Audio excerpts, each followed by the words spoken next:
Okay friends, to get started on the blower motor, the first thing we have to do is get underneath the passenger side dash. After that, you're going to be able to go ahead and disconnect the wiring for the blower motor.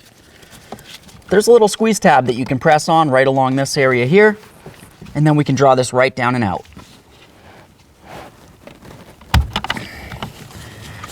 Every time you disconnect an electrical connector, just take a peek at it. If you see any funny colors, it's corrosion and it needs to be dealt with. This one looks great, so I'll set it aside. Now the next thing we're going to do is remove our 3 mounting bolts. One here, here, and then right over there.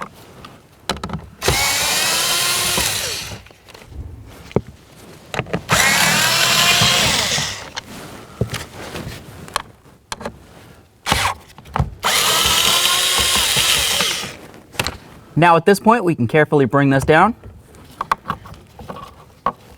Slide it past the wiring here.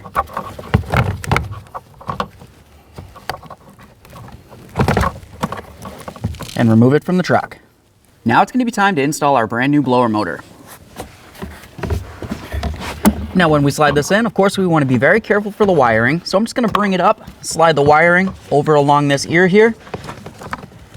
All right, once you have it past the wiring, you want to make sure that you line up this area here with the box.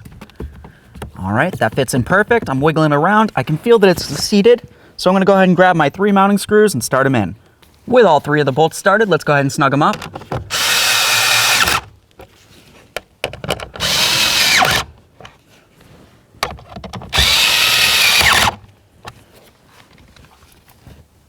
Time to connect in the electrical connector. Push it in, listen for a click. Give it a nice tug, make sure it's secure. Okay, all that's left to do now is go ahead and put the key in the on position and test your blower motor. Make sure it functions on all speeds.